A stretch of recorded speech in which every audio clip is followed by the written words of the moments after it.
जय हिंद दोस्तों, आपकी अपनी सिलेक्शन वाली क्लास में आप सभी ड्राइवर भाइयों का दिल से वेलकम करता हूं। दोस्तों, आपके एग्ज़ाम बहुत नज़दीक है, इसलिए बिना कोई टाइम वेस्ट किए सीधे हम प्रीवियस ईयर एग्ज़ाम में आए हुए टॉप एमसीक्यूज़ को डिस्कस करेंगे। चलिए दोस्तों, शुरू करते हैं आज की इस क्लास को। दोस्तों, इंजन के सेगमेंट से पहला क्वेश्चन कंप्यूटर स्क्रीन पर आप सभी भाइयों के लिए। स्पार्क प्लग के इलेक्ट्रोड के मध्य अंतराल लगभग कितना होता है, हमें ये बताना है। ठीक है कि भाई स्पार्क प्लग का जो इलेक्ट्रोड है, इनके मध्य का जो अंतराल, आप इस पिक्चर में देखिए। सबसे पहले आपको इस पिक्चर में दिखाई दे रहा है एक स्पार्क प्लग। ठीक है, स्पार्क प्लग कहाँ पे लगा होता है? तो ये लगा होता है मेरे भाई पेट्रोल इंजन में। जहाँ भी स्पार्क प्लग की बात होगी वहाँ पे हम बात करेंगे पेट्रोल इंजन के बारे में, या फिर हम बोलेंगे इसको गैसोलीन इंजन। ठीक है, दोनों एक ही नाम होते हैं। इसके अलावा अगर जहाँ भी फ्यूल इंजेक्टर होगा वहाँ पे हम बात कर रहे होंगे डीजल इंजन के बारे में। अभी ये जो पिक्चर आपको दिख रही है, इसमें स्पार्क प्लग के दो भाग आपको दिखाई दे रहे हैं। सबसे ऊपर जो मुड़ा हुआ भाग है ये इसका बाह्य हो गया, और ये जो अंदर वाला भाग है, ठीक है, इन दोनों को बोलते हैं इलेक्ट्रोड। ठीक है, ये बाहरी इलेक्ट्रोड है और ये अंदर का सेंट्रल इलेक्ट्रोड भी बोलते हैं अंदर वाले को। ठीक है ना, इन दोनों के मध्य का जो अंतराल है ना मेरे भाई, इन दोनों के मध्य का अंतराल है, इसे हम बोलते हैं इलेक्ट्रोड गैप, या फिर हम बोलते हैं स्पार्क प्लग गैप। ये गैप कितना होता है क्वेश्चन में ये पूछा गया है। तो चार ऑप्शन आप लोगों के सामने है, और देखिए क्वेश्चन डीआरडीओ मैकेनिक डीजल 2016 में पूछा गया है। दोस्तों, इस सेशन के अंदर ना, इस क्लास के अंदर जितने भी क्वेश्चन होंगे सारे के सारे प्रीवियस ईयर होंगे और अच्छे लेवल वाले क्वेश्चन है। ठीक है, तो आपको है ना वीडियो को बिल्कुल स्किप नहीं करना है, एंड तक देखना। अगर आपको सिलेक्शन चाहिए ना, एंड तक सारे क्वेश्चन को आप अच्छे सोल्व करो, कोई भी डाउट आपका नहीं बचेगा और बहुत ही अच्छी आपकी तैयारी हो जाएगी। देखिए चार ऑप्शन है, इन चारों ऑप्शन में से हमें क्या बताना है, जो भी इसका सही आंसर है। तो ऑप्शन नंबर सी यहाँ पर देखो 0.6 मिमी, तो 0.6 मिमी इसका बिल्कुल सही आंसर हो जाएगा कि भाई इन दोनों इलेक्ट्रोडों के मध्य का जो गैप है ना, वो कितना होता है?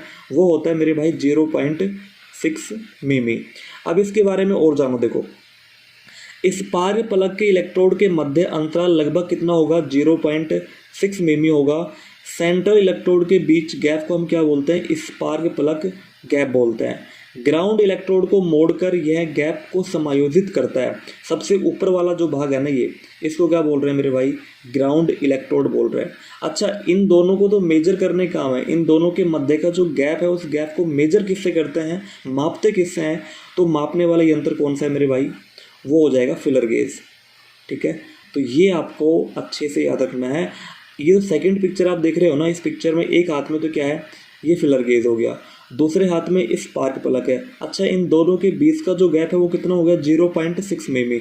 और इस गैप को हम मेजर किसके माध्यम से कर रहे हैं? तो वो कर रहे हैं फिलर गेज के माध्यम से। आई होप ये क्वेश्चन आपका अच्छे से क्लियर हुआ होगा। अगले क्वेश्चन की बात करते हैं। देखो, अगला क्वेश्चन भी स्पार्क प्लग से ही है और काफ़ी इंपॉर्टेंट क्वेश्चन है, और ये भी डीआरडीओ मोटर मैकेनिक 2016 में पूछा गया है।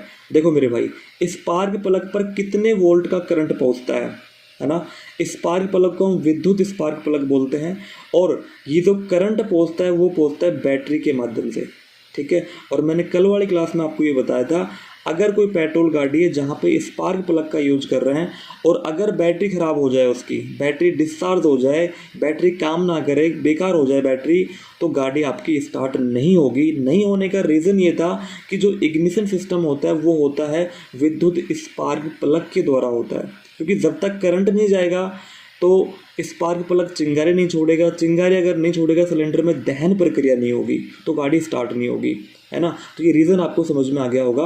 अब हम बात कर रहे हैं कि स्पार्क प्लग पर कितने वोल्ट का करंट पहुंचता है। तो चार ऑप्शन है, इन चारों ऑप्शन में ऑप्शन नंबर सी आप देखो 20,000 वोल्ट, है ना? तो 20,000 वोल्ट का जो करंट है वो स्पार्क प्लग पर पहुंचता है। ठीक है, इस पिक्चर में आप देख भी रहे हो कुछ भाग है।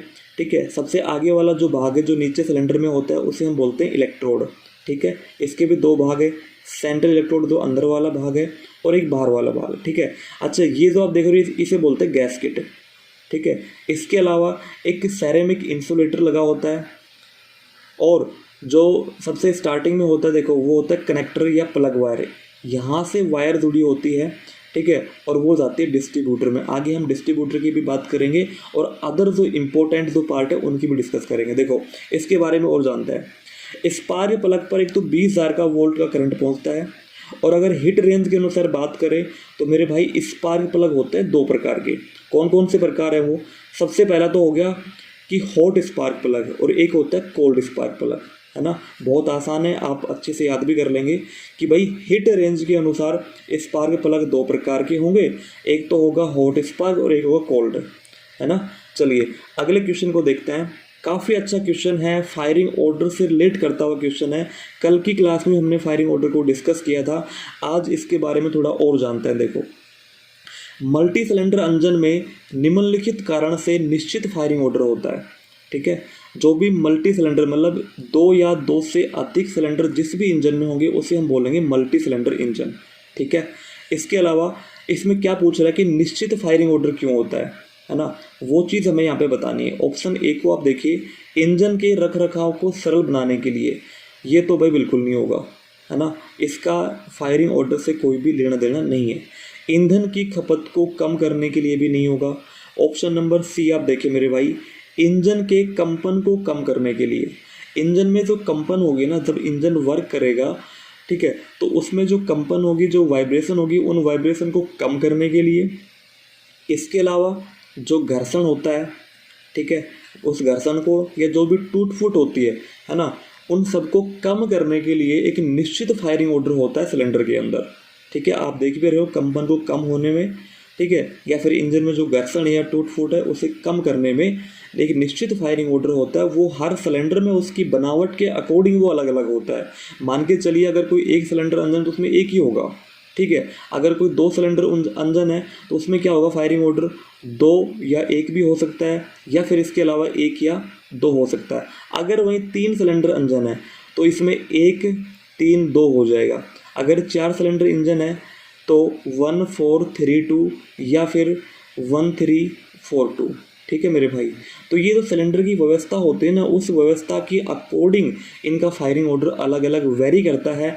इसके अलावा बाकी इंजन में जो कंपन है, जो वाइब्रेशन है, उनको कम करने के लिए, जो फ्रिक्शन होता है, जो घर्षण होता है, उस घर्षण और टूट फूट को कम करने के लिए एक निश्चित फायरिंग ऑर्डर हर सिलेंडर के अंदर आपको देखने को मिलेगा। काफ़ी अच्छा क्वेश्चन था। अगले क्वेश्चन को डिस्कस करते हैं। आप देखिए, कार के निकास से निकलने वाले प्रदूषण को कम करने के लिए, है ना, यहाँ पे पोल्यूशन की बात हुई है और काफ़ी अच्छा क्वेश्चन है। मैंने कल की क्लास में भी एक इससे रिलेट करता हुआ जो डिवाइस था उसके बारे में मैंने बात की थी। आप पहले इस क्वेश्चन को देखें।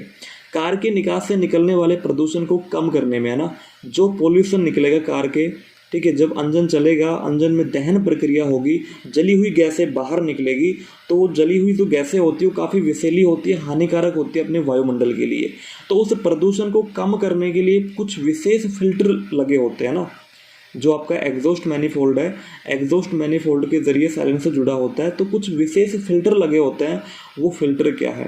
देखिए, option number A, water jacket. Cooling system की अगर बात होती तो हम वाटर जैकेट को यहाँ पे सही मान लेते हैं, लेकिन कूलिंग सिस्टम की बात नहीं हो रही। यहाँ पे जली हुई गैसें, जो हानिकारक गैसें होती है, उनको बाहर निकालने के लिए, उस प्रदूषण को कम करने के लिए कुछ फिल्टर की यहाँ पे बात हो रही है। निकास मैनिफोल्ड, यहाँ से तो जो भी गैस है, जहरीली है या कम जहरीली है या वैसी भी है ना, वो तो यहाँ से निकलेगी। तो ये तो इसका आंसर नहीं होगा, ना ए होगा ना बी होगा, ठीक है। बेफल प्लेट का यहाँ से कोई संबंध नहीं है। ऑप्शन नंबर डी मेरे भाई यहाँ पे बिल्कुल ठीक हो जाएगा, कैटलिक कन्वर्टर। मैंने कल की क्लास में आपको स्पेशल बताया था कैटलिक कन्वर्टर के बारे में और मफलर के बारे में। आप इस गाड़ी के डायग्राम से समझ सकते हैं। गाड़ी के इंजन से, इंजन का जो एग्जॉस्ट मैनिफोल्ड है, ठीक है, वहाँ से क्या जुड़ा हुआ है, वहाँ से पाइप के जरिए कैटलिक कन्वर्टर जुड़ा हुआ है, ठीक है। कैटलिक कन्वर्टर भी आगे फिर पाइप से, ठीक है, और इसमें आपको आगे साइलेंसर देखने को मिल रहा है जिसे मफलर बोलते हैं, ठीक है। इसको हम पूरा अगली स्लाइड में मैं आपको बताने वाला हूँ। देखिए, यहाँ से आपको बढ़िया समझ में आ जाएगा। इस पिक्चर को आप देखते हैं तो ये तो आपका हो गया इंजन ब्लॉक, ठीक है, ये जो आप देख रहे हो ये तो हो गया आपका इंजन ब्लॉक। इस इंजन ब्लॉक से क्या जुड़े हुए हैं, एग्जॉस्ट वाल्व के जरिए, है ना। जैसे 4 सिलेंडर इंजन है, 1 2 3 और 4 सिलेंडर इंजन है, तो ये 4 एग्जॉस्ट वाल्व यहाँ पे लगे हुए हैं। उन 4 एग्जॉस्ट वाल्व के जस्ट बाहर क्या लगा हुआ है, ये एग्जॉस्ट मैनिफोल्ड, ठीक है। कि यहाँ तक जो आप देख रहे हो ना, ये हो गया मेरे भाई एग्जॉस्ट मैनिफोल्ड। कहाँ जुड़ा हुआ है, ये आपके सिलेंडर हेड में लगा होता है। इसके अलावा, ठीक है, ये एग्जॉस्ट पाइप है, इस पाइप के ज़रिए, ठीक है, आगे इसमें एक एक पाइप और लगी हुई है, ठीक है, जिसके अंदर क्या, इसे हम बोलते हैं मिड पाइप। इस मिड पाइप में क्या लगा होता है, इसमें सेंसर लगे हुए हैं, ठीक है, इसमें हिट को ऑब्जर्व करने के लिए सेंसर लगे हुए हैं। और इस मिड पाइप के जस्ट बाद में ये जो आप यंत्र देख रहे हो ना, इसे हम बोलते हैं मेरे भाई कैटलिक कन्वर्टर।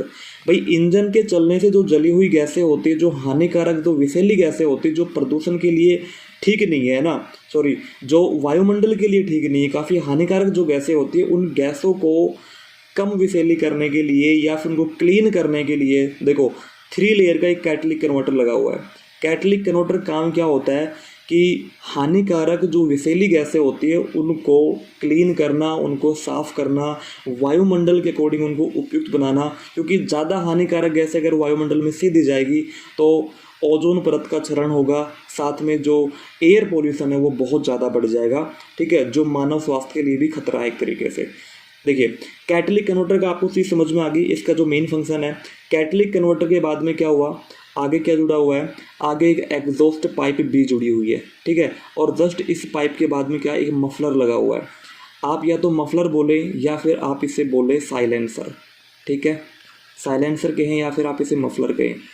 साइलेंसर का जो मेन काम होगा वो होगा मेरे भाई कि तीखी आवाज़ों को कम करना। इंजन के चलने से जो तीखी आवाज़ें होती है, ज़्यादा शोर जो होता है, उस शोर को कम करने के लिए इंजन में मफलर का उपयोग करते हैं, या फिर हम बोलें कि भाई साइलेंसर का उपयोग करते हैं, ठीक है।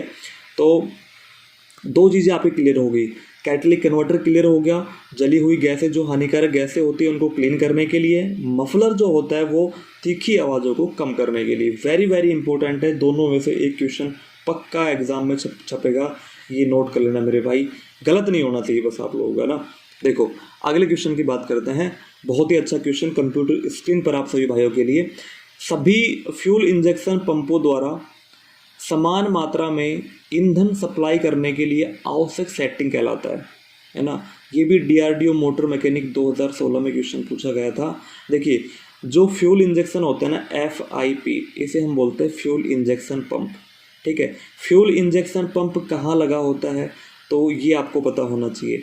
आपका जो फ्यूल टैंक होता है ना, ठीक है मेरे भाई, फ्यूल टैंक से फ्यूल कहाँ आएगा, ये आएगा फिल्टर के पास। जो फ्यूल फिल्टर होता है ना, फ्यूल फिल्टर में आपका जो फ्यूल है वो क्लीन होगा, क्लीन होके कहाँ जाएगा, FIP के पास। FIP की फुल फॉर्म क्या होती है, फ्यूल इंजेक्शन पंप होती है। FIP काम क्या करेगा, एक निश्चित दबाव मतलब प्रेशर के साथ में और एक उचित समय पर कहाँ पहुँचाएगा, फ्यूल इंजेक्टर के पास पहुँचाएगा, ठीक है।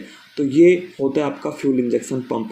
क्वेश्चन क्या कह रहा है कि FIP के द्वारा समान मात्रा में ईंधन सप्लाई करने के लिए जो आवश्यक सेटिंग है ना, देखो सेटिंग की जहाँ बात होगी, आवश्यक सेटिंग, तो वो सेटिंग होती है कैलिब्रेशन, ठीक है। हम कैलिब्रेशन करते हैं जब कभी FIP की सेटिंग गड़बड़ हो जाए या आउट होता है ना, सेटिंग अगर आउट होगी तो हम कैलिब्रेशन कराते हैं, ठीक है, उसे बोलते हैं कैलिब्रेशन कराना। तो जो आवश्यक सेटिंग होती है ना, उसे हम बोलेंगे कैलिब्रेशन। तो ऑप्शन नंबर C मेरे भाई यहाँ पर बिल्कुल सही आंसर हो जाएगा। बहुत ही अच्छा क्वेश्चन। स्पार्क प्लग को उच्च वोल्टेज का करंट मिलता है ना। स्पार्क प्लग जो होगा ना, स्पार्क प्लग के बारे में हमने बात कर ली, पेट्रोल इंजन में या गैसोलीन इंजन में हम स्पार्क प्लग का उपयोग करते हैं। तो स्पार्क प्लग को जो उच्च वोल्टेज का जो करंट मिलता है वो कहाँ से मिलता है, ठीक है। तो ये यहाँ पे क्वेश्चन 4 ऑप्शन देखिए आपके सामने है, और इस क्वेश्चन का जो सही आंसर हो जाएगा मेरे भाई ऑप्शन नंबर D। कहाँ से मिलता है, वो डिस्ट्रीब्यूटर के माध्यम से मिलता है। स्पार्क प्लग को उच्च वोल्टेज, वो उच्च वोल्टेज कितना है, 20,000 वोल्ट। कितना है मेरे भाई, 20,000 वोल्ट। अभी हमने प्रीवियस क्वेश्चन में पढ़ा है कि जो 20,000 वोल्ट का जो उच्च वोल्टेज करंट है वो किससे मिलेगा, वो डिस्ट्रीब्यूटर के माध्यम से मिलता है। देखिए इसके बारे में डिस्कस करेंगे। डिस्ट्रीब्यूटर में क्या होता है, एक housing, driving shaft, breaker cam, breaker plate, contact point हो गया, गवर्नर हो गया, कंडेंसर है, रोटर है, कैप तथा एडवांस मैकेनिज्म होता है। क्या होता है मेरे भाई, एडवांस मैकेनिज्म होता है। अच्छा, जो डिस्ट्रीब्यूटर की शाफ्ट है ना, या तो इंजन कैम से चलेगी, ठीक है, या फिर ऑयल पंप की शाफ्ट से चलती है। तो डिस्ट्रीब्यूटर है, डिस्ट्रीब्यूटर की जो शाफ्ट है या तो कैम शाफ्ट उसको चलाएगा या फिर ऑयल पंप की शाफ्ट डिस्ट्रीब्यूटर को चलाएगी। अच्छा, 4 स्ट्रोक इंजन में जो इंजन की आधी स्पीड पर ड्राइव शाफ्ट घूमती है ठीक है। इसके घूमने से क्या खुलता है, ब्रेकर पॉइंट खुलते हैं और बंद होता है। वहीं अगर मैं आपसे बात करूं, देखिए यहाँ पे कैम शाफ्ट का जिक्र आया, किसका जिक्र है मेरे भाई, कैम शाफ्ट का। अगर मैं आपसे ये पूछूं कि इंजन के अंदर वाल्व को खोलने और बंद करने का जो काम है वो किसके माध्यम से होता है, तो वो होता है मेरे भाई कैम के माध्यम से, ठीक है। लेकिन कैम कहाँ लगी होती है, कैम लगी होती है कैम शाफ्ट के ऊपर, ठीक है, एक पुश रोड के माध्यम से, ठीक है। कैम शाफ्ट के ऊपर कैम लगे होते हैं, जो उभरी हुई संरचना होती है कैम शाफ्ट पे उसे हम बोलते हैं कैम या फिर लोब बोलते हैं। ये कैम और लोब ही क्या काम करते हैं कि जो वाल्व लगे होते हैं इनलेट और आउटलेट, ठीक है, ये जो दो वाल्व लगे होते हैं, इन वाल्व को खोलने और बंद करने का काम किसके माध्यम से होता है, ये कैम शाफ्ट के माध्यम से होता है। चलिए आगे हम बात करेंगे, बहुत ही अच्छा क्वेश्चन। एक बार इस डायग्राम को भी समझ लेते हैं ना, डिस्ट्रीब्यूटर की हम लोग बात कर रहे थे। देखिए बैटरी से करंट यहाँ प्रोड्यूस होगा, ठीक है। बैटरी का जो करंट है वो कहाँ जाएगा, इग्निशन स्विच के अंदर जाएगा। इग्निशन स्विच के माध्यम से जो करंट की सप्लाई होगी वो होगी ईसीएम। ईसीएम की फुल फॉर्म आप जरूर एक बार याद कर ले। गाड़ी का जो पूरा कंट्रोल होता है, यहाँ तक कि फायरिंग ऑर्डर साथ में जो भी पूरा कंट्रोल है गाड़ी का वो ईसीएम के माध्यम से होता है। एक इलेक्ट्रॉनिक डिवाइस है ये ईसीएम, इलेक्ट्रॉनिक कंट्रोल मॉड्यूल, जो कि पूरी गाड़ी को ऑपरेट करता है एक तरीके से, है ना। कब कौन से सिलेंडर में फायरिंग ऑर्डर देना है, किस अंतराल में देना है, ठीक है, किस समय देना है, वो सारी चीज़ें डिसाइड करता है ईसीएम। अच्छा, ईसीएम से करंट कहाँ जा रहा है, इग्निशन कॉइल के अंदर जा रहा है, ठीक है। इग्निशन कॉइल का दूसरा नाम क्या हो जाएगा, एसटी कॉइल मेरे भाई, इसको बोलते हैं एसटी कॉइल। कई बार एग्जाम में क्या होता है कि इग्निशन कॉइल ना देके एसटी कॉइल के बारे में पूछ लेता है, आगे भी क्वेश्चन भी आएगा, तो इसी को अपन बोलते हैं इग्निशन कॉइल। यहाँ से करंट कहाँ जाएगा, डिस्ट्रीब्यूटर के पास में। और डिस्ट्रीब्यूटर क्या काम कर रहा है कि सभी जो स्पार्क प्लग है उनके पास एक हाई वोल्टेज करंट जो है ना, 20,000 वोल्ट की हमने बात की थी, वो हाई वोल्टेज करंट कहाँ पहुँचा रहा है, स्पार्क प्लग के पास पहुँचा रहा है, ठीक है। 4 सिलेंडर इंजन है तो चारों सिलेंडर में अलग अलग स्पार्क प्लग लगे होंगे और उनमें एक निश्चित अनुपात में जो भी एक हाई वोल्टेज करंट है वो कौन सप्लाई करेगा, वो डिस्ट्रीब्यूटर सप्लाई करेगा, ठीक है मेरे भाई। और डिस्ट्रीब्यूटर को करंट कहाँ से मिल रहा है, एसटी कॉइल के माध्यम से, जो इग्निशन कॉइल है उसके माध्यम से उसको हाई वोल्टेज करंट मिल रहा है। और पूरा कंट्रोल किसके माध्यम से हो रहा है, तो ईसीएम के द्वारा ना, इलेक्ट्रॉनिक कंट्रोल मॉड्यूल है, इसके माध्यम से पूरा कंट्रोल हो रहा है। और बाकी तो पूरा मैकेनिज्म है जो सप्लाई है मतलब इलेक्ट्रिक की, वो बैटरी के माध्यम से हो रही है, ठीक है। और मैंने आपको बैटरी के बारे में बताया था, ये 12 या 24 वोल्ट की होती है। वाहनों में मुख्यतः लेड एसिड बैटरी लगी होती है। इसमें ये ऊपर टर्मिनल लगे हुए हैं, एक पॉजिटिव है एक नेगेटिव टर्मिनल है, ठीक है। अंदर क्या है, प्लेटें बनी होती है, उन प्लेटों के मध्य सेपरेटर लगे होते हैं। सेपरेटर इन दोनों प्लेटों को मिक्स नहीं होने देते आपस में करंट को। अच्छा, ऊपर इसमें प्लेट कनेक्टर लगे होते हैं जो कि पॉजिटिव और नेगेटिव प्लेटों को जोड़ते हैं आपस में, ठीक है। ये तो बैटरी के बारे में बात होगी। वहीं अगर मैं बात करूं इलेक्ट्रॉनिक गाड़ियों में, देखिए सामान्यतः वैसे लेड एसिड बैटरियाँ होती है ना, जो सामान्यतः वाहन जो होते हैं, लेकिन इलेक्ट्रॉनिक वाहनों में अगर बात करेंगे तो वहाँ पे कौन सी हो जाएगी, वहाँ पे लेड एसिड बैटरी ना होके लिथियम आयन या लिथियम पॉलीमर बैटरी का वहाँ पे यूज होता है। चलिए अगले क्वेश्चन को हम डिस्कस करते हैं। बैटरी प्रयोग होने पर कार्य नहीं करता, है ना, बहुत ही अच्छा क्वेश्चन है। ये भी डीआरडीओ मैकेनिक डीजल 2016 में पूछा गया है कि भाई बैटरी का प्रयोग होने पर ऐसा कौन सा डिवाइस है यहाँ पर जो काम नहीं करेगा। तो मैग्नेटो तो काम करेगा भाई बैटरी को, है ना, कंडेंसर भी यहाँ पे वर्क करेगा, सीवी पॉइंट भी। लेकिन जो ऑप्शन डी है ना, एच डी कोयल, है ना, एच डी जो कोयल है ये यहाँ पे वर्क नहीं करती, और इसी को अपन क्या बोलते हैं, इग्निशन कोयल बोलते हैं, ठीक है मेरे भाई, इग्निशन कोयल बोलेंगे। देखिए ऑप्शन नंबर डी इसका बिल्कुल सही आंसर हो जाएगा। दोस्तों कम समय में बहुत ज़्यादा क्वेश्चन मैं यहाँ पर लेकर आया हूँ। क्लास हो सकता है काफ़ी लंबी हो जाए, लेकिन कोई भी क्वेश्चन आपका छूटेगा नहीं। मैं ये चाहता हूँ कि सारे के सारे क्वेश्चन कवर हो जाए, साथ में आपका टॉपिक भी कवर हो जाए, क्योंकि अब जो एग्ज़ाम पर टाइम आपका जो टाइम बचा है ना, वो टाइम काफ़ी इंपॉर्टेंट है ना। तो अगले क्वेश्चन को आप देखिए। इग्निशन प्रणाली में बैटरी का कार्य है, ठीक है, इग्निशन प्रणाली में बैटरी का कार्य यहाँ पर पूछा गया है। तो बैटरी कार्य क्या हो जाएगा, लो टेंशन करंट देना, लो टेंशन करंट देना। अच्छा, हाई टेंशन करंट कौन देता है भाई, वो देता है डिस्ट्रीब्यूटर, ठीक है। High tension current distributor supply करे किसको, स्पार्क प्लग को करेगा। लेकिन बैटरी का यहाँ पे काम क्या है, इग्निशन प्रणाली में अगर पूछा जाए तो लो टेंशन करंट देना। तो ऑप्शन नंबर बी यहाँ पे इसका सही आंसर हो जाएगा। अच्छा, जो इग्निशन सिस्टम होता है ना, उसमें एक तो बैटरी होती है, बैटरी के अलावा क्या होगा, एमीटर लगा होता है ना, स्विच हो गया, इग्निशन कॉइल हो गई जिसे हम एसडी कॉइल बोल रहे हैं, कंडेंसर हो गया, कॉन्ट्रैक्ट ब्रेकर हो गया, और डिस्ट्रीब्यूटर और स्पार्क प्लग। ठीक है, स्पार्क प्लग को जो करंट मिल रहा है वो डिस्ट्रीब्यूटर के माध्यम से मिल रहा है। डिस्ट्रीब्यूटर एक हाई वोल्टेज करंट की सप्लाई दे रहा है, हाई टेंशन की, लेकिन जो बैटरी है, बैटरी के माध्यम से हमें क्या मिल रहा है, लो टेंशन करंट। ठीक है, चलिए अगले क्वेश्चन की हम बात कर रहे हैं। देखो, डिस्ट्रीब्यूटर का कार्य क्या है। अभी मैंने आपको बताया कि डिस्ट्रीब्यूटर हाई टेंशन करंट, तो हाई टेंशन कहीं शो कर रहा है, ऑप्शन नंबर सी देखो, हाई टेंशन को वायरिंग ऑर्डर में स्पार्क प्लग को देना। हाई टेंशन जो करंट है वो डिस्ट्रीब्यूटर के ज़रिए कहाँ जाएगा, वायरिंग ऑर्डर के माध्यम से स्पार्क प्लग में जाएगा। स्पार्क प्लग चिंगारी छोड़ेगा, दहन प्रक्रिया शुरू होगी और इंजन काम करेगा। चलिए, बहुत ही अच्छा क्वेश्चन था, आगे इसमें हम बात करते हैं। स्पार्क प्लग का कौन सा मुख्य भाग है ना। स्पार्क प्लग के भाग के बारे में बात हुई है। आपने जो इलेक्ट्रोड है वो तो पढ़ ही लिया, ठीक है, पहला क्वेश्चन इसी के बारे में था। इसके अलावा एक इंसुलेटर हो गया, एक टर्मिनल हो गया, और कुछ पार्ट होते हैं, उन सभी को जान लेते हैं। ऑप्शन नंबर डी यहाँ पे बिल्कुल सही हो जाएगा।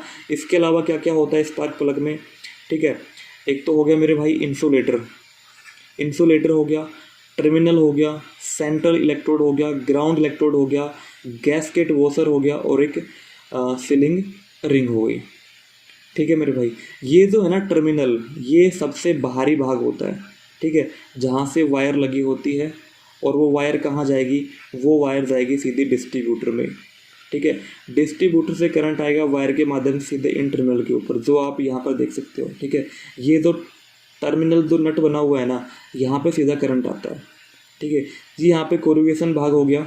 इसके अलावा ये टॉप इंसुलेटर हो गया, बीच वाला भाग इसे बोलते हैं इंसुलेटर। ठीक है, और सबसे जो लास्ट वाला भाग इसे बोलते हैं इलेक्ट्रोड गैप। तो ये दो चीज़ें आपको याद होनी चाहिए स्पार्क प्लग के बारे में। एक तो जो इलेक्ट्रोड गैप है ना, जो कि सेंट्रल इलेक्ट्रोड और ग्राउंड इन दोनों के मध्य का होता है 0.6 mm। इसको मापते किससे, मेजर किससे करते हैं, तो करते हैं फिलर गेज से। ठीक है मेरे भाई, इसके अलावा जो इसका बाह्य भाग है, जहाँ से टर्मिनल के थ्रू, सॉरी, जहाँ से डिस्ट्रीब्यूटर के थ्रू वायर के द्वारा यहाँ पे करंट पहुँचता है, वो कौन सा भाग है, वो टर्मिनल नट।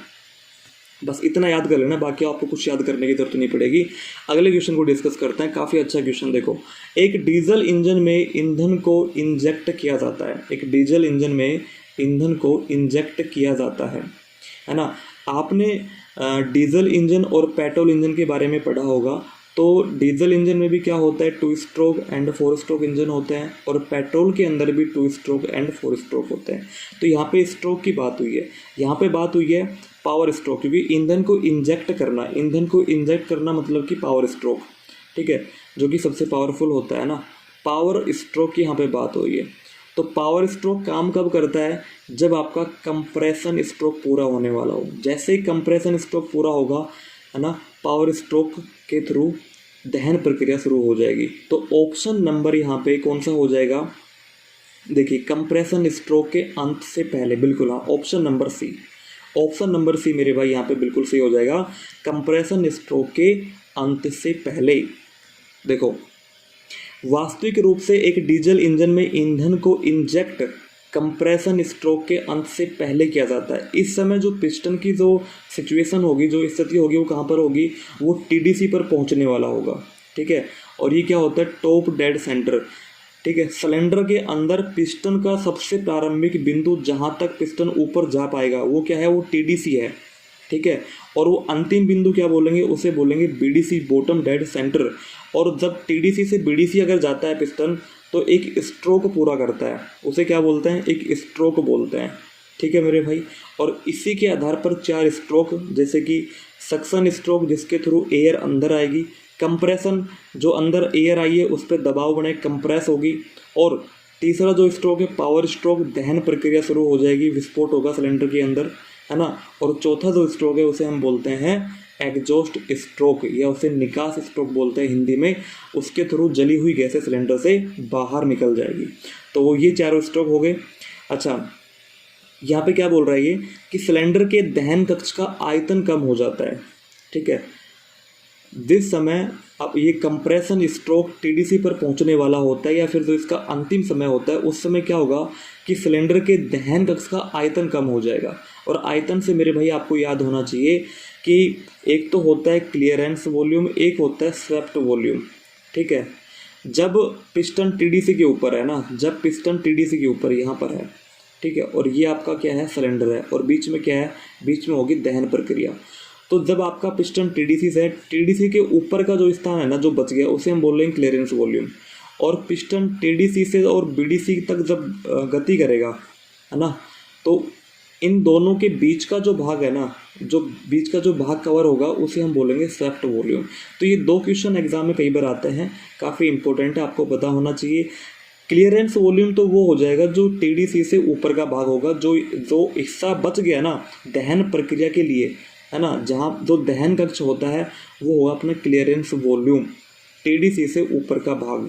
और टीडीसी से बीडीसी के बीच का जो भाग होता है, जब पिस्टन गति करता है ऊपर से नीचे रेसिप्रोकल मोशन में जब गति करता है, तो उस भाग को अपन क्या बोलेंगे, उसे बोलेंगे स्वेप्ट वॉल्यूम, ठीक है। और देखो राइटिंग पे मत जाना भाई, मेरे पास जो ये पेन टैब है पहली बार मैं यूज़ कर रहा हूँ, इतना कंफर्टेबल नहीं हूँ इस पर, तो आप मेरी राइटिंग पे मत जाना, लेकिन जो बोल रहा हूँ उस चीज़ को आप समझ लेना, आपके एग्जाम में काम आएगी, ठीक है। अगले क्वेश्चन देखो आप, किसी 4 स्ट्रोक इंजन में एक डीजल इंजेक्शन में इंजन के एक साइकिल में कितने चक्कर लगाता है ना। ये साइकिल वाले क्वेश्चन कई बार आते हैं, तो आपको अच्छे से इनको भी याद रखना है। देखो कोई भी 4 स्ट्रोक इंजन है ना, उस 4 स्ट्रोक इंजन में एक डीजल इंजेक्शन में इंजन के एक साइकिल में, जब अपना इंजन एक साइकिल कंप्लीट करेगा तो उसमें कितने चक्कर लगाता है, ये बात हुई है।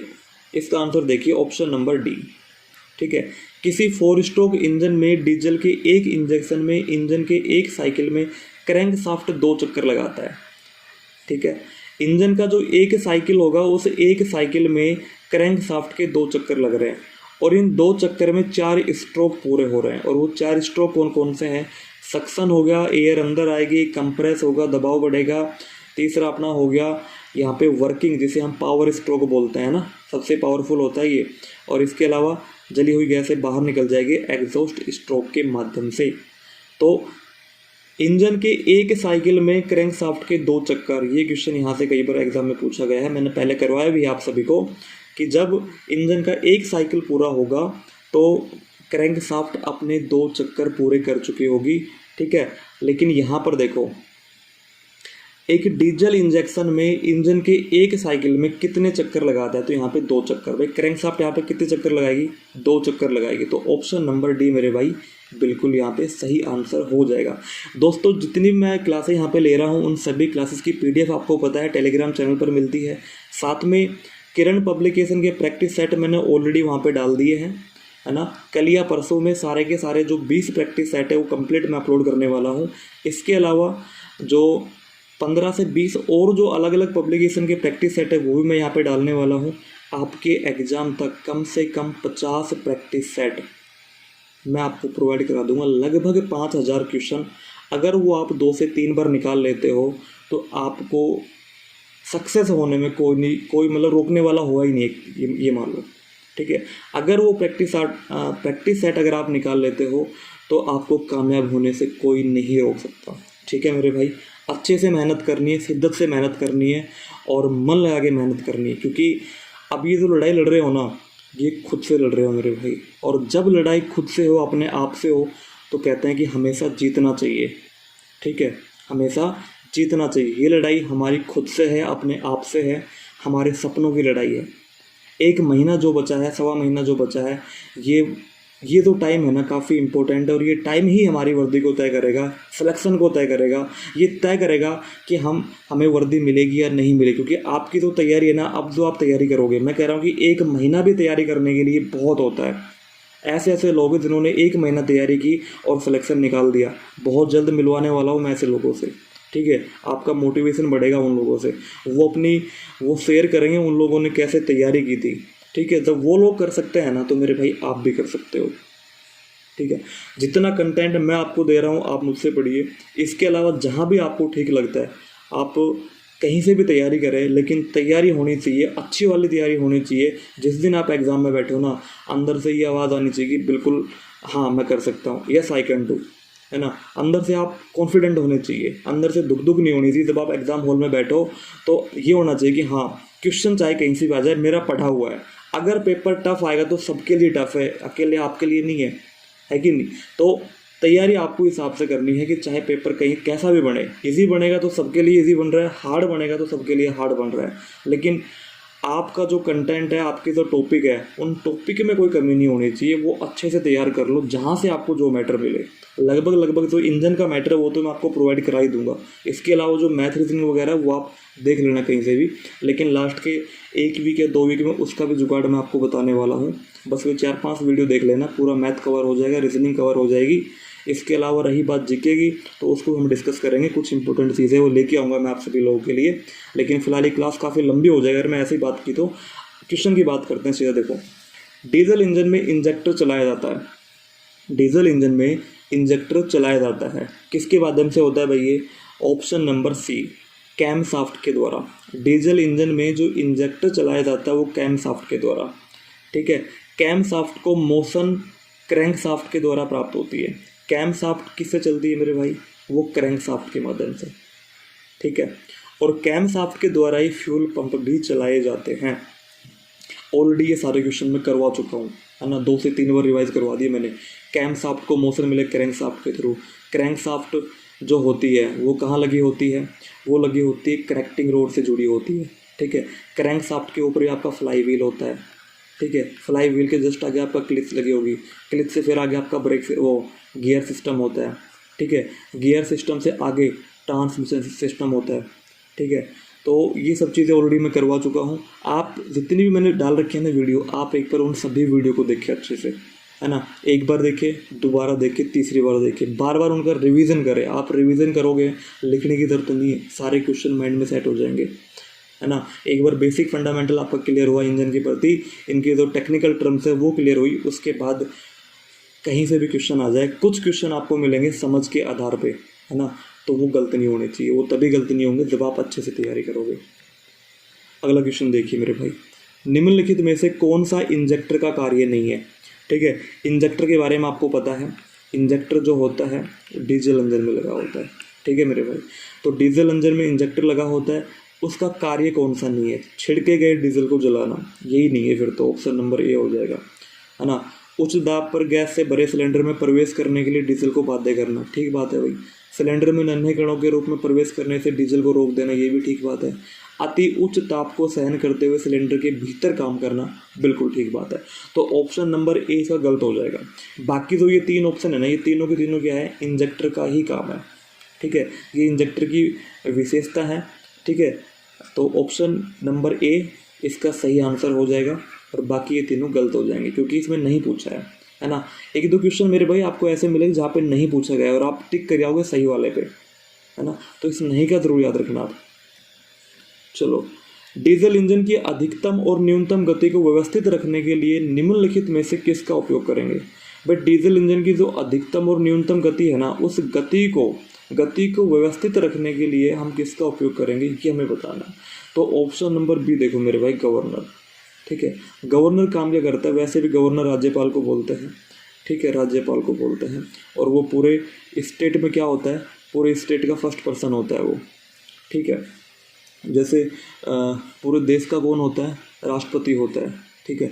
वैसे ही स्टेट में क्या हो जाएगा? राज्यपाल हो जाएगा। लेकिन हम यहाँ पे गवर्नर की बात कर रहे हैं, कौन सा? इंजन वाला गवर्नर। इंजन वाला जो गवर्नर है ना, वो इंजन की जो अधिकतम और न्यूनतम गति है, उस गति को वह व्यवस्थित रखने का काम करता है, ठीक है। आप देख भी रहे होंगे, ये गवर्नर यहाँ पे स्प्रिंग लगी हुई है, ठीक है। यहाँ पे गवर्नर लिंक लगा हुआ है, ये एयर वैन पायलट है ये, है ना। कुछ ये भाग आप देख रहे हो। तो इसका जो ऑप्शन नंबर बी है ना, वो बिल्कुल यहाँ पे सही हो जाएगा, ठीक है। इसकी जो डेफिनेशन है वो बस थोड़ा सा याद रखना। इसका जो काम है गवर्नर का, कि भाई इंजन की जो अधिकतम और न्यूनतम गति है उसको व्यवस्थित रखने का जो काम है वो गवर्नर करेगा। चलिए अगले क्वेश्चन की बात करेंगे। इंजेक्शन प्रेशर अधिक होने का कारण हो सकता है। इंजेक्शन प्रेशर अगर अधिक है तो उसका कारण क्या हो सकता है, हमें ये बताना है, ठीक है। इंजेक्शन प्रेशर की अगर बात करें तो तो ये आता FIP के थ्रू आता है ना, फ्यूल इंजेक्शन पंप। ठीक है, अगर उसका प्रेशर अधिक है तो उसका कारण क्या होगा? आप देखो ऑप्शन नंबर बी, भाई नोजल वाल्व जाम हो सकता है, क्योंकि नोजल वाल्व के ज़रिए ही ये फ्यूल इंजेक्टर से जुड़ा होता है। ठीक है, अगर वो वाल्व जाम हो जाएगी तो प्रेशर अधिक हो जाएगा, क्योंकि जाम होने से क्या है कि वो आगे जा नहीं पाएगा तो प्रेशर बढ़ जाएगा, प्रेशर अधिक होगा तो उसका मेन रीज़न क्या होगा? नोजल वाल्व का जाम होना। ठीक है, इंजेक्टर का प्रयोग डीजल इंजन में किया जाता है और इसका कार्य डीजल को सिलेंडर के अंदर इंजेक्ट करना होता है। ठीक है, जैसे स्पार्क प्लग का प्रयोग क्या होता है कि पेट्रोल इंजन में विद्युत स्पार्क करना ताकि दहन प्रक्रिया आगे हो सके, वही सेम काम पावर स्ट्रोक के लिए इंजेक्टर यहाँ पे करता है कि जो डीजल होता है उसको एक हाई प्रेशर के साथ में, है ना, सिलेंडर में इंजेक्ट करवाना ताकि जो कंप्रेस की हुई गैसें होती है ना, वो एकदम से उसमें विस्फोट हो, आग लग जाए और सिलेंडर अपना काम करे। चलिए अगले क्वेश्चन को आप देखिए मेरे भाई, इंजेक्टर पर किया जाने वाला टेस्ट है। बहुत ही अच्छा क्वेश्चन, इस पे लगा लो वेरी वेरी इंपॉर्टेंट। क्या लगा लोगे? Very very important. भाई छपेगा ये क्वेश्चन।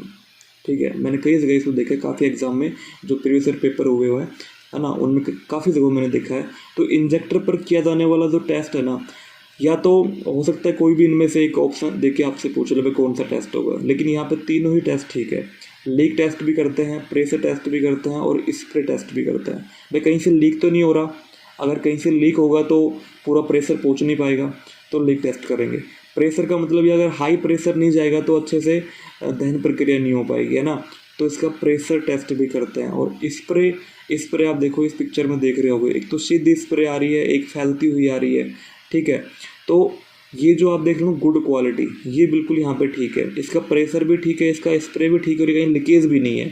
तो इंजेक्टर में जो टेस्ट होते हैं ये तीनों ही टेस्ट होते हैं ना, लीक टेस्ट भी करेंगे, प्रेशर टेस्ट भी करेंगे और स्प्रे टेस्ट भी करेंगे। ऑप्शन तीनों ही इसके बिल्कुल ठीक हो जाएंगे।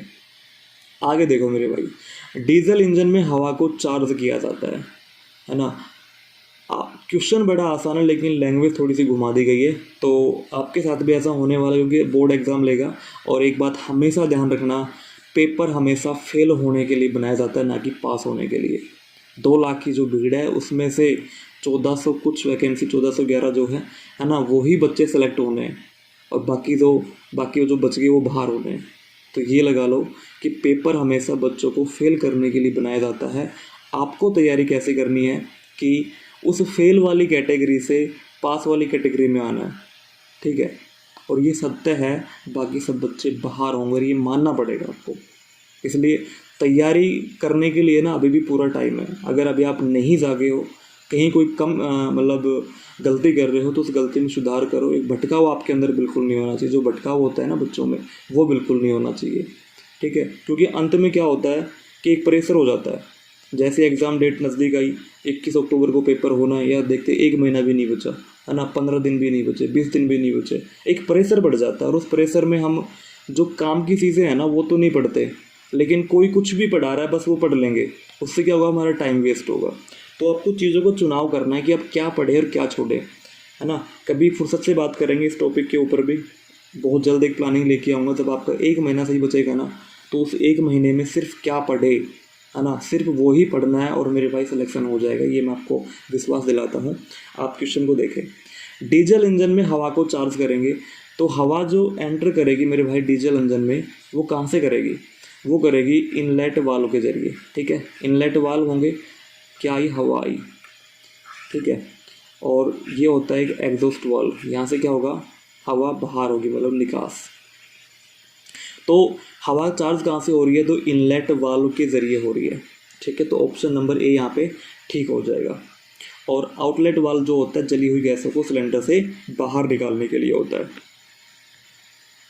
एक डीजल इंजन में ईंधन ज्वलित होता है ना। डीजल इंजन में जो ईंधन ज्वलित होगा या प्रज्वलन होगा, या फिर हम जिसे बोलें कि जो पावर स्ट्रोक है ना, पावर स्ट्रोक, ये पावर स्ट्रोक की यहाँ पे बात हो रही है।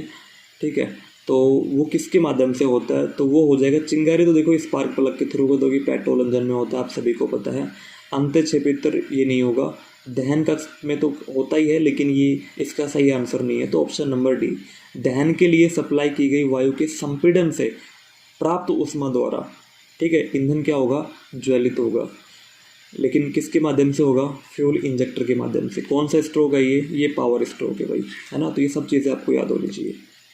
आगे देखो आप, डिलीवरी वाल्व खुलता है। डिलीवरी देखिए, इस वाल्व के बारे में ना मैंने कई बार इस क्वेश्चन को देखा है, डिलीवरी वाल्व, तो आप इस पे लगा लो इम्पोर्टेंट, काफ़ी अच्छा क्वेश्चन है। डिलीवरी वाल्व खुलता है, किसके माध्यम से खुलता है, डीजल के दबाव। जैसे डीजल का दबाव बढ़ेगा डिलीवरी वाल्व खुल जाएगा, ठीक है। तो ऑप्शन नंबर बी यहाँ पे बिल्कुल ठीक हो जाएगा आपका। हीटर प्लग कहाँ फिट किए जाते हैं, हीटर प्लग की यहाँ पे बात हो रही है कि भाई ये कहाँ फिट किए जाते हैं।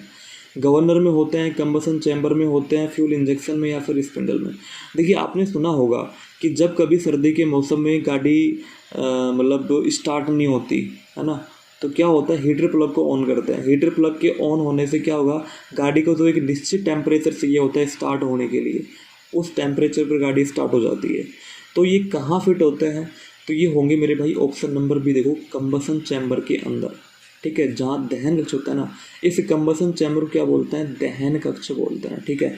इस दहन कक्ष के अंदर क्या होता है, हीटर प्लग फिट किया जाता है। इसके बारे में देखो और हम जानकारी प्राप्त करेंगे कि भाई हीटर प्लग कंबसन चैम्बर में फिट किए जाते हैं। इनडायरेक्ट इंजेक्शन विधि में हीटर प्लग का प्रयोग किया जाता है। हीटर प्लग कंबसन चैम्बर में ही इंजेक्टर के पास लगाए जाते हैं।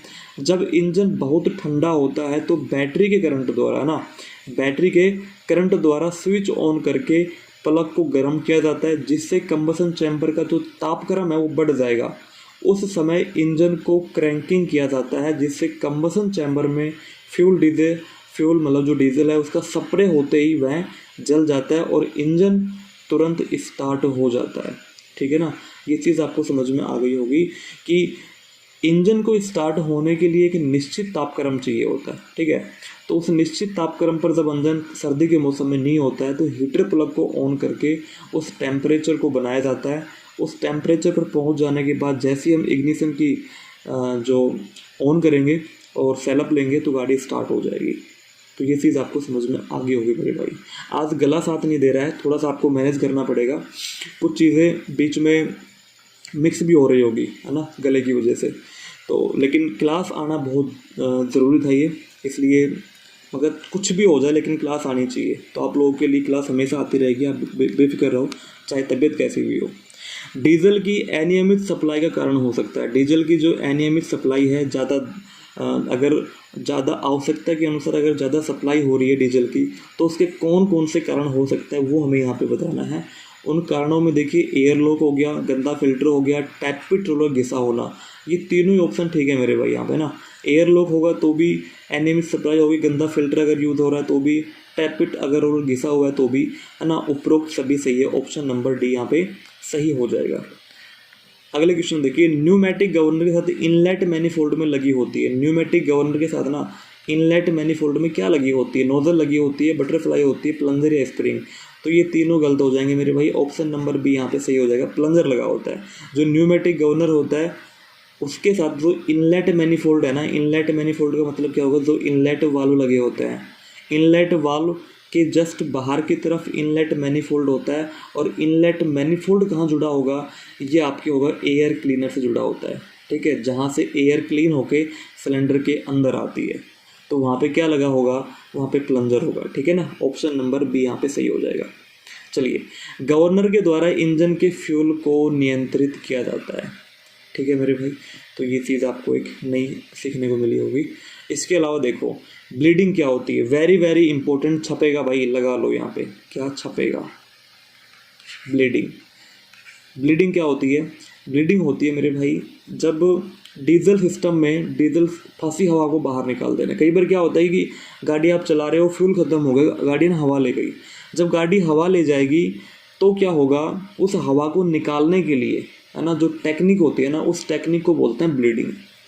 चलिए इसके बारे में और थोड़ा जानते हैं, क्या कह रहा है भाई। ऑप्शन नंबर डी इसका सही हो जाएगा ना, option number D. Bleeding diesel system में फंसी हवा को बाहर निकाल देना है, इसे साधारणतः एयर लेना भी कहते हैं, है ना। इंजन चलते समय ही फ्यूल टंकी में से फ्यूल खत्म हो जाता है, तो जिसके कारण फ्यूल से मतलब फिर से फ्यूल डालने पर हवा मार्ग में बाधा पहुंचाता है। इस हवा को बाहर निकालने की जो प्रक्रिया है ना वो होती है ब्लीडिंग। ठीक है, काफ़ी इम्पोर्टेंट है आपके एग्ज़ाम पॉइंट ऑफ व्यू से मेरे भाई, तो इसको तो आप कहीं नोट कर लेना, ये कुछ छपेगा भाई, जहाँ तक है इसकी प्रबल संभावना है आने की, है ना। काफ़ी इंपॉर्टेंट क्वेश्चन है। चलिए अगले क्वेश्चन देखो आप।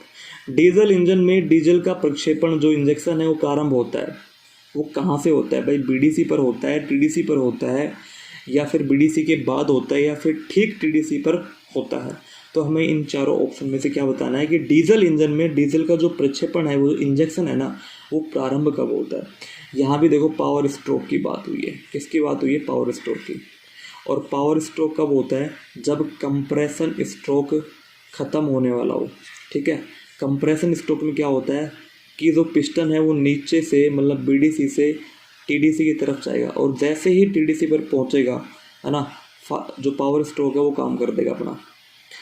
यहाँ पे क्या बोल रहे हैं? इंजेक्शन प्रारंभ होता है ना, टीडीसी से पहले। ऑप्शन नंबर यहाँ पे बी देखिए, जब कंप्रेशन स्ट्रोक अपने अंतिम पड़ाव पर होगा भाई, नीचे बीडीसी से टीडीसी पर पहुँचने वाला होगा, तो जस्ट टीडीसी पर पहुँचने से पहले क्या हो जाएगा? इंजेक्शन प्रारंभ हो जाएगा, मतलब पावर स्ट्रोक अपना काम करना शुरू कर देगा। देखिए, क्रैंकशाफ्ट के टीडीसी के सम्मुख पहुंचने के 19 डिग्री पहले इंजेक्टर के द्वारा डीजल का प्रक्षेपण शुरू हो जाता है। डीजल इंजन की यहाँ पे बात हुई है, और जैसे ही टीडीसी के सम्मुख पहुंचेगा तो 19 डिग्री पहले, जस्ट 19 डिग्री पहले इंजेक्टर के द्वारा क्या होगा? डीजल का प्रक्षेपण, मतलब डीजल का स्प्रे होगा, और दहन प्रक्रिया जो है वो शुरू हो जाएगी। चलिए अगले क्वेश्चन को आप देखें, बहुत ही अच्छा question, RRB Ajmer assistant loco pilot परीक्षा 2004 में पूछा गया है।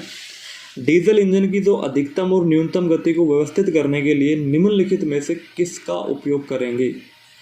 अब यहाँ पे बात हो रही गति की। किसकी बात हो रही है मेरे भाई? गति की बात हो रही है। अधिकतम और न्यूनतम गति, अगर गति की बात हो तो हमेशा हम बात करें गियर की। ठीक है, गियर का संबंध किससे होता है? किसी क्लिच से होता है। ठीक है, और क्लिच का काम क्या होता है कि मेरे भाई इंजन से जो आई हुई पावर होती है ना, उस पावर का संबंध गियर बॉक्स से जोड़ना और तोड़ना, हम इसे कह सकते हैं कि अंगेज और डिसंगेज, है ना। तो ये इसकी बेसिक डेफिनेशन होगी क्लच के बारे में, कि जो इंजन से जो पावर आ रही है, इंजन से आई हुई पावर को गियर बॉक्स तक पहुंचाना, मतलब उसका संबंध जोड़ना और तोड़ना, ये काम होता है क्लिच का। लेकिन अगर गियर की बात करें, गियर में क्या होता है कि गति को, है ना, गति को कम करना और ज़्यादा करना, इसमें गियर लगे होते हैं। पहला जो गियर होता है वो छोटा गियर होता है, और जो सबसे बड़ा गियर होता है, अगर गाड़ी 5 गियर तो 5वां गियर सबसे बड़ा होगा। अच्छा, इनमें फ़र्क क्या होता है? देखो, छोटा जो गियर होगा ना, उसमें चाल हमेशा कम होती है, चाल हमेशा कम होगी, लेकिन टॉर्क ज़्यादा होगा, टॉर्क ज़्यादा होगा। अगर आप किसी पहाड़ी पर या चढ़ाई के ऊपर अगर आप गाड़ी को चढ़ा रहे हो, आप जा रहे हो, तो हमें वहाँ पे टॉर्क ज़्यादा चाहिए और चाल हमें कम चाहिए होगी, इसलिए हम छोटे गियर का उपयोग करते हैं। वहीं अगर कोई समतल सड़क है या अच्छी सड़क है, हम लॉन्ग रूट पे जा रहे हैं, है ना, तो वहाँ पे हमें स्पीड चाहिए होती है, तो चाल को बढ़ाने के लिए हम टॉप गियर में गाड़ी को डालते हैं। लेकिन टॉप गियर में गाड़ी को डालने से क्या होगा कि गाड़ी के जो टायर है ना, वो उसकी चाल तेज़ हो जाएगी, वो स्पीड से काम करेंगे, लेकिन जो टॉर्क है वो टॉर्क कम हो जाएगा। तो जब भी कभी गाड़ी आपकी फंस जाती है, या आप किसी पहाड़ी क्षेत्र में जा रहे हैं या किसी ऊंचाई के ऊपर गाड़ी को चढ़ा रहे हैं, तो वहाँ में छोटा गियर उपयोग करना होता है, जहाँ टॉर्क ज़्यादा होगा, चाल कम होगी। अच्छा, गति की बात हुई थी, गति का जो कंट्रोल होता है वो गियर से होता है ना, चाल का। भाई चाल कम करनी ज़्यादा करनी है, वो कौन करेगा? गियर बॉक्स करेगा। ठीक है, गवर्नर का प्रयोग क्या होता है? इंजन की गति को बढ़ाने तक घटाने के लिए।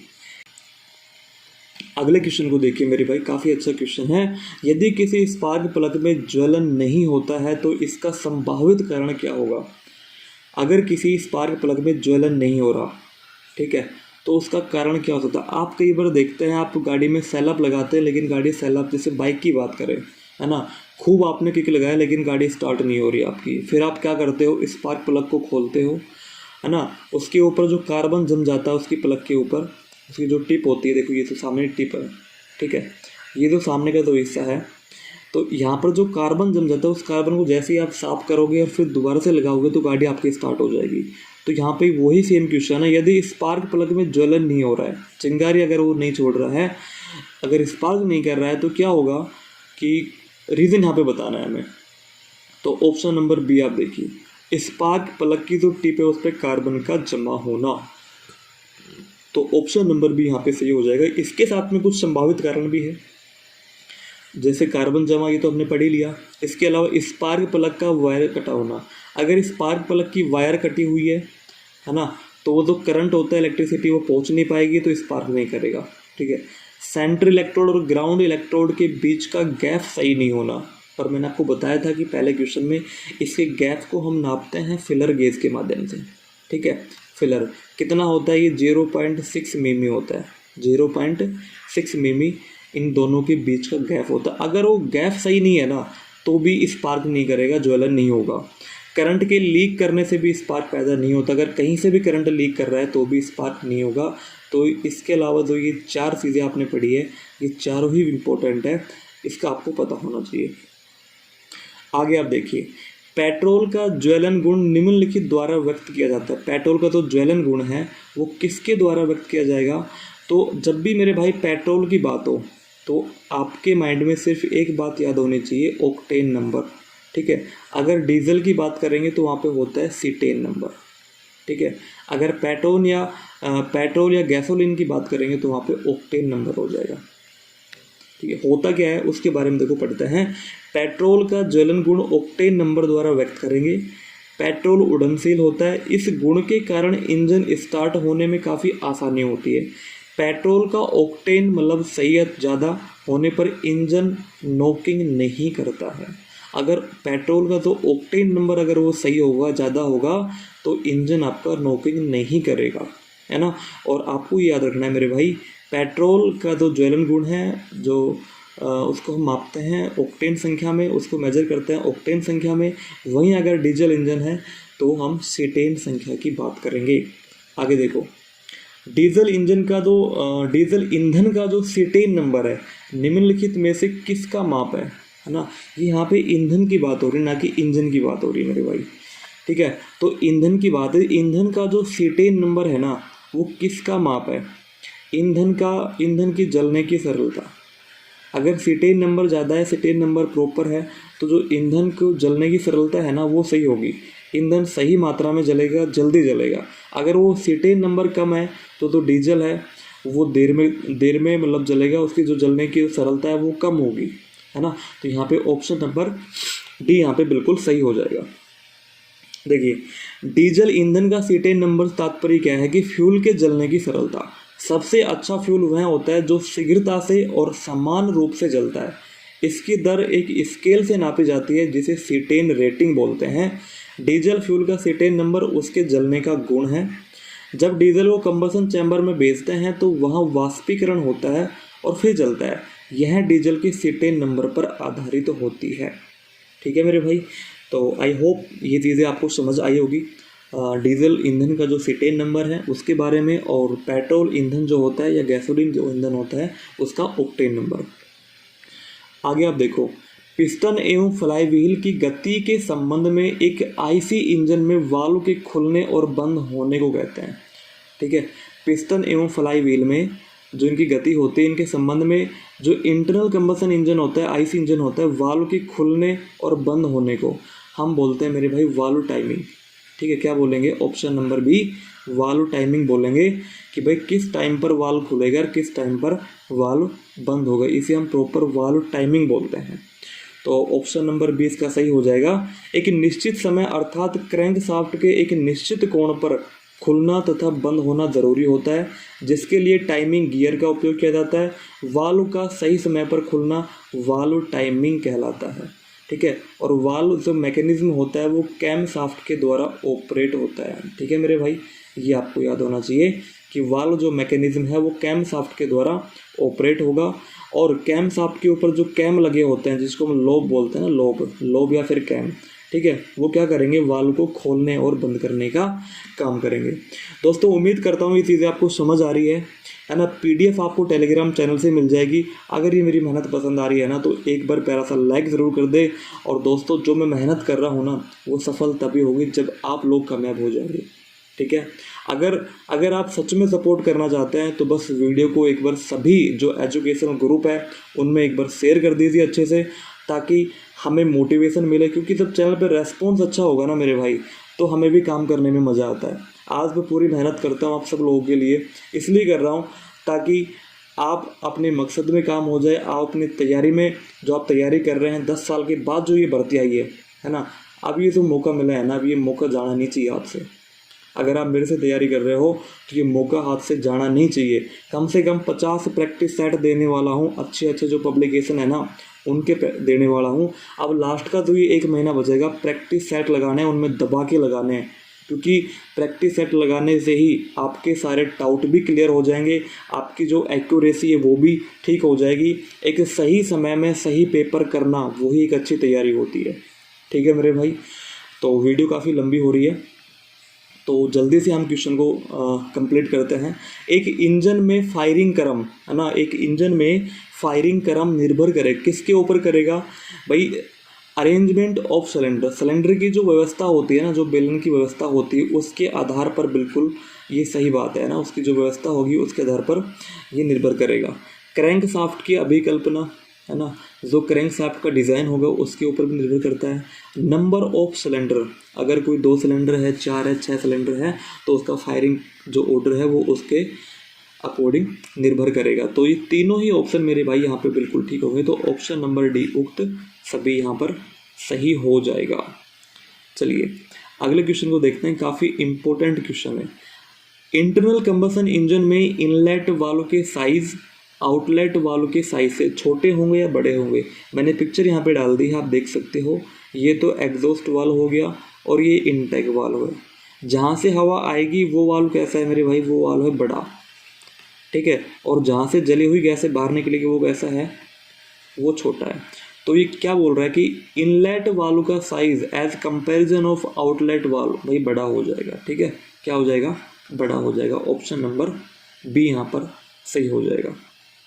देखो क्या लिखा हुआ है, इनलेट वाल्व सक्शन स्ट्रोक में खुला होता है तथा आउटलेट वाल्व एग्जॉस्ट स्ट्रोक में खुलता है। बिल्कुल ठीक बात है ना। सक्शन स्ट्रोक में क्या होता है, इनलेट वाल्व के जरिए जो क्लीन एयर होती है वो सिलेंडर में अंदर आती है, और एग्जॉस्ट वाल्व में क्या होता है, जली हुई गैसें एग्जॉस्ट वाल्व के जरिए सिलेंडर से बाहर निकल जाती है। आगे देखो, 6 बेलन का जो 6 सिलेंडर इंजन होता है उसका फायरिंग क्रम हमें बताना है। वो फायरिंग क्रम क्या होगा, है ना, वो आपको पता होना चाहिए। देखिए इसका जो सही आंसर हो जाएगा मेरे भाई ऑप्शन नंबर ए, 1 5 3 6 2 3, ठीक है। ये इसका सही क्रम हो जाएगा। पहले जो एक सिलेंडर है वहाँ पे फायरिंग होगी, फिर 5 नंबर पे, फिर 3 नंबर पे, फिर 6 2 4। इसके अलावा देखो 1 3 5 6 2 4 बिल्कुल ठीक है। 1 4 2 6 3 5 ये भी सही हो जाएगा। 1 3 2 6 4 5 ये भी सही हो जाएगा। 1 2 4 6 5 3 ये भी सही हो जाएगा। अभी आप ये बोलेंगे सर ये अलग अलग ऐसे क्यों है? देखिए अभी कल की जो क्लास थी, कल की क्लास में मैंने डिस्कस किया था कि जो सिलेंडर होते हैं अपने ना, सिलेंडर की व्यवस्था के अकॉर्डिंग इंजन के टाइप होते हैं, है ना। अपोजिट पिस्टन इंजन है, या फिर इसके अलावा इनलाइन इंजन हो गए। तो ये जो सिलेंडर की व्यवस्था के अकॉर्डिंग जो इंजन के टाइप है ना, तो उसके अकॉर्डिंग मेरे भाई ये जो सिलेंडर का जो फायरिंग ऑर्डर है वो अलग अलग होता है ना। इनलाइन इंजन का तो फायरिंग ऑर्डर अलग होगा, वहीं अगर अपोजिट पिस्टन इंजन है तो उसका अलग होगा। तो ये चारों ही आपको अच्छे से देखो, 4 सिलेंडर और 6 सिलेंडर, 8 के चक्कर में भले ही मत पड़ना, लेकिन आपको 4 और 6 के बारे में तो अच्छे से पता होना चाहिए। इनका जो फायरिंग ऑर्डर है एग्ज़ाम में आने की प्रबल संभावना है, ठीक है मेरे भाई। उम्मीद करता हूँ ये क्लास आपको पसंद आई होगी। देखो तबीयत ठीक नहीं थी, गला काम नहीं कर रहा था ठीक से, लेकिन फिर भी कोशिश की है। अगर कोई छोटी मोटी गलती हो, है ना, चीज़ें बोलने में बोल कुछ रहा हूँ निकल कुछ रहा, अगर ऐसा कुछ हुआ हो तो आप उसे इग्नोर कर देना, ठीक है। बहुत जल्द मिलते हैं अगली क्लास में। एक अच्छी क्लास, एक अच्छा कंटेंट आप लोगों के लिए लेकर आ रहा हूँ, ताकि एग्ज़ाम में आपको पूरा फ़ायदा मिले, ठीक है। तो हंसते रहिए, मुस्कुराते रहिए मेरे भाई। मिलते हैं बहुत जल्द एक नई क्लास में। जय हिंद, वंदे मातरम।